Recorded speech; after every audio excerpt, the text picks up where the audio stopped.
บ่ได้อยู่ในกลุ่ม5 คนหั่นพัวลาวกับผู้ใดก็คนหนึงหมู่ล่ะพัวลาวกับหมู่ลาวนี่นะเข้าคนละเวลา5 คนเข้าคนละเวลาแต่เข้ามือเดียว5 คนนี่ยังบ่ฮู้ว่าพัวลาวนี่นะแม่นไผเข้ามือใดสินะทางการลาวก็ผูกแขนบาสีสุดขวัญอย่างสมเกียรติสมศักดิ์ศรีเนาะสมกับคำว่าเป็นฮีโร่ของประเทศลาวเนาะพี่น้องสถานการณ์มันก็บอกเอื้ออำนวยเนาะพี่น้องเนาะทุกคนก็ต่างคนก็มีชีวิตจิตใจเนาะทำว่าทีมกู้ภัยเพิ่นก็เป็นมนุษย์คนหนึ่งหนะพี่น้องเพิ่นเฮ็ดเต็มความสามารถแล้วเพิ่นก็บ่สามารถสิเอาชีวิตของเพิ่นเข้าไปถิ่มอยู่ด้านในนะพี่น้องสละเข้าใจทุกภาคส่วนเข้าใจในสิ่งที่ทีมกู้ภัยเพิ่นตัดสินใจเนาะสบายดีพี่น้องสวัสดีค่ะพี่น้องจ้ามื้อนี้มาพบกับช่องสาวหลาชาแนลอีกแล้วเด้อมาพบมาพ่อกับสละอยู่เพื่อนเด้อพี่น้องสบายดีตอน 11 โมงกว่าๆเนาะพี่น้องสละก็บ่ได้ไปใส่เนาะพี่น้องอยู่เพื่อนเอาลูกคือเก่าพี่น้องจ้าคนน้อยก็ยังบ่ทันได้นอนมื้อนี้แม่ไปเปิดการ์ตูนให้เบิ่งเนาะพี่น้องเนาะมื้อนี้สละก็มาติดตามข่าวสารคือเก่าพี่น้องเกี่ยวกับ7 คนเล่าติดถามมาแหละพี่น้องบอกเลยว่าเฮาก็ยังให้กำลังใจอีก2 คนที่ยังบ่ทันได้ออกมาเนาะพี่น้องเนาะทางหน่วยกู้ภัยเพิ่นก็กำลังปฏิบัติงานต่อเนาะพี่น้องทางหน่วยกู้ภัยไทยเพิ่นก็ได้ถอนตัวแล้วก็สิกลับประเทศไทยมื้อนี้เนาะพี่น้องตอนนี้เพิ่นก็อยู่นครหลวงเวียงจันทน์เนาะทางการลาวก็ผูกแขนบาสีสุดขวัญอย่างสมเกียรติสมศักดิ์ศรีเนาะสมกับคำว่าเป็นฮีโร่ของประเทศลาวเนาะพี่น้องแล้วก็มอบใบเกียรติบัตรหรือว่าใบย่องย่อให้แก่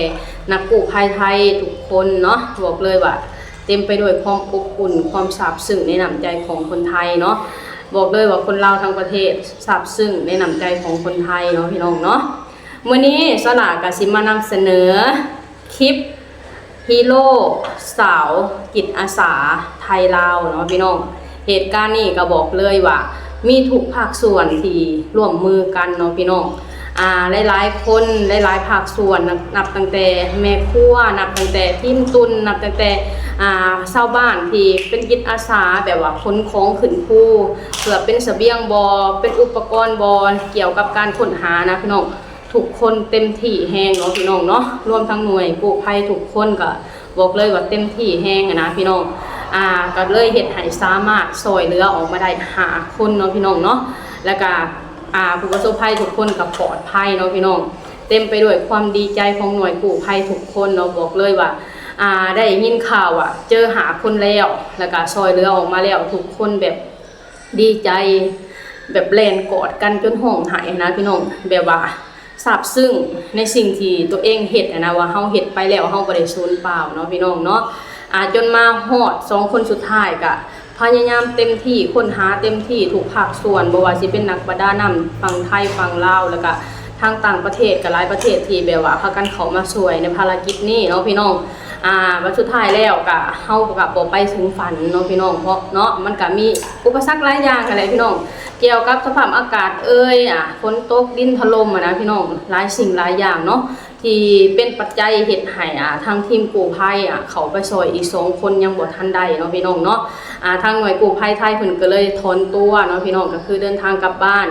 บวกกับความเหนื่อยล้าหลายๆอย่างน้ำแน่นะพี่น้องก็เลยมอบภารกิจนี้ต่อให้กับทีมกู้ภัยลาวต่อเนาะพี่น้องทางกู้ภัยลาวก็ปฏิบัติงานต่อเนาะพี่น้องเฮาก็ได้แค่ภาวนาแล้วก็รอปฏิหารเนาะขอให้อีก2 คนนั้นออกมาหาครอบครัวอย่างปลอดภัยเนาะพี่น้อง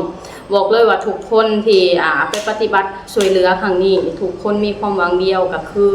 อยากให้ผู้ประสบภัยทุกคนปลอดภัยออกมาหาครอบครัวอย่างมีความปลอดภัยนะพี่น้องทุกคนมีความหวังเดียวนั่นเนาะพี่น้องแต่ก่อนอื่นเบิดเนาะพี่น้องสถานการณ์มันก็บอกเอื้ออำนวยเนาะพี่น้องเนาะทุกคนก็ต่างคนก็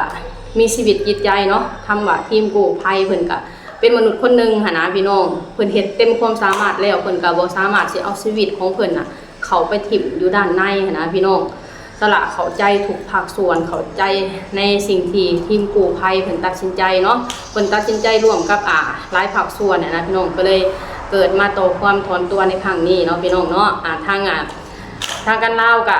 ผูกแขนบาสีสุดขวัญให้แล้วก็ ส่งกับประเทศไทยแบบสมเกียรติสมศักดิ์ศรีเนาะพี่น้องเนาะสละกาในฐานะที่คนเป็นคนลาวสละก็ต้องขอบคุณแล้วก็ซาบซึ้งในน้ำใจของพี่น้องชาวไทยแบบว่าหาสิเปรียบบ่ได้เลยเนาะพี่น้องเนาะโอเคพี่น้องมื้อนี้สละก็สิมาให้เบิ่งคลิป2คลิปเนาะพี่น้องใช้คำว่าจิตอาสาลาวไทยเนาะพี่น้องนางฟ้าจิตอาสาเนาะพี่น้องเนาะบอกเลยว่า2คนนี้ก็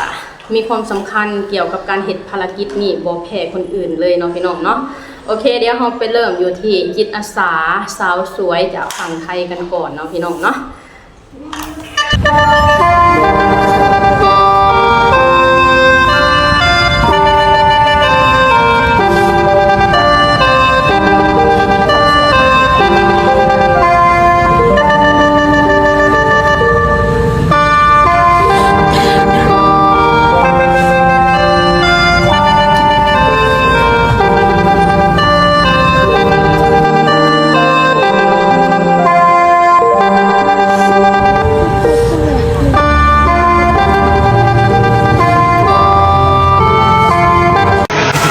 เด็กเกิดน้ำเข้าอีกนิดเดียวมันก็จะซุดไปเลย สุขภาพทางจิตก็ดีนะที่ไปถ่ายคลิปมาทุกอย่างโอเคแล้วครับทุกอย่างโอเคแล้วก็คนเมื่อวานไม่มีอาการเลยครับมีแค่แผลอักเสบติดเชื้อแต่ว่ามันรักษาอย่างแรกให้ยาแก้อักเสบไปครับแล้วก็ส่วนวิตามินเลยครับ ตอนนี้แล้วกินอันเนี้ยมีอะไรกินยังไงที่ผมต้องรู้บ้างปะ มีแค่นี้แล้วก็มีข้าวต้มมันเป็นครัวเล่านะยังบ่ได้เห็นได้ครัวเล่านะบ่ได้อยู่ในกลุ่ม5คนหั่นครัวเล่ากับผู้ใดก็คนหนึงหมู่ละครัวเล่ากับหมู่เล่านี่นะเข้าคนละเวลา5คนเข้าคนละเวลาแต่เข้ามือเดียว5คนนี่ยังบ่ฮู้ว่าครัวเล่านี่นะแม่นไผเข้ามือใดสินะผู้5คนนั้นบอกนะจังได๋พ่อก็ออกมาเลยเนาะพ่อนี่สิออกมาเลยบ่ให้กู้ภัยช่วยน่ะพ่อสิย่างออกมาเลยแหละลูกเราเองน้อยๆนี่นะนะฮักแหงยายใหม่เป็นยังยายใหม่เป็นยังบูโอ้ยลูกไปแพงสู้ๆเลยเต็มที่มาอีแฮมนะจิกายดาเวียงแย่งอันน้อยที่ได้เครื่องสำคัญมาอีต่างชิทบกายแม่ใจไปซื้อเรือนี่แหละพี่น้องอันนี้ก็คือ2สาวนางฟ้าลาวไทยเนาะที่เป็นจิตอาสาเนาะพี่น้องบอกเลยว่าน้ำใจงามแฮงเนาะพี่น้องทุกคนมาด้วยใจดีมาด้วยใจที่อยากช่วยเหลือเนาะพี่น้องคืออย่างเจนอมเนี่ยก็เป็นอินฟูลาวคนหนึ่งเนาะที่โด่งดังในประเทศลาวบอกเลยว่าเพิ่นก็ได้สร้างคุณงามความดีไว้หลายเนาะพี่น้องแห่งเหตุการณ์แบบนี้บอกเลยว่าน้องเป็นคนที่แบบมีวุฒิภาวะแบบสูงแฮงนะมีความคิดที่เป็นผู้ใหญ่เป็นผู้นำแฮงนะพี่น้องกล้าที่อยากช่วยเหลือสังคมเนาะพี่น้องเนาะด้วยสิบ่หวังสิ่งตอบแทนอย่างเลยเนาะบอกเลยว่าน้องเป็นแบบอย่างที่ดีให้กับคนลาวทั้งประเทศได้เลยเนาะพี่น้องสลาก็เห็นในความมีน้ำใจของน้องสลาซาบซึ้งในสิ่งที่น้องทำเลยพี่น้องเลยแล้วก็อีกสาวคนหนึ่งก็คือสาวจิตอาสาจากฝั่งไทยเนาะพี่น้องเป็นสาวสวยเป็นนางฟ้าอีกคนหนึ่งที่เอาหัวใจมาช่วยเหลือพี่น้องชาวลาวในทางนี้บอกเลยซาบซึ้งในน้ำใจเนาะพี่น้องเนาะสลาก็ต้องขอโทษขออภัยเนื่องจากว่าสลาบ่ฮู้จักสื่อของเพิ่นเนาะแต่บอกเลยว่าสาวคนนี้เพิ่นก็มาช่วยด้วยใจโดยที่บ่หวังสิ่งตอบแทนหยังเลยเนาะพี่น้องมาตั้งแต่มื้อแรกจนฮอดมื้อกลับบอกเลยว่าเพิ่นทุ่มเทแรงกายแรงใจช่วยเหลือพี่น้องชาวลาวแบบเต็มที่เนาะพี่น้องเนาะสละเห็นแล้วสละก็ซาบซึ้งเนาะพี่น้องเนาะคำว่าความดีพี่น้องจ๋ามันเป็นสิ่งที่สวยงามเด้พี่น้องเฮาสร้างให้กับมนุษย์โดยการบอกเลยว่าเป็นสิ่งที่จารึกไว้เนาะพี่น้องเนาะคนงามความดีนี่บ่มีไผลืมเลือนแน่นอนเนาะพี่น้องเนาะนี่แหละพี่น้องสำหรับคลิปนี้สละก็อยากมาให้พี่น้องเห็นว่าทุกภาคส่วนทุกคนที่มีส่วนประกอบในภารกิจนี้ทุกคนเต็มที่แห้งเนาะพี่น้องเนาะพากันเสียสละร่างกายเสียสละเวลาอันมีค่าแม้กระทั่งเงินทองเนาะพี่น้องเขาเจ้าเสียสละเพื่อภารกิจนี้เพื่อคำว่าช่วยเหลือเพื่อนมนุษย์ด้วยกันเนาะพี่น้องเนาะโอเคพี่น้องสำหรับคลิปนี้สละก็สิขอจบคลิปสำนี้ก่อนเด้อขอให้พี่น้องทุกคนกดไลค์กดแชร์กดติดตามสละนี่เด้อสบายดีสวัสดีค่ะ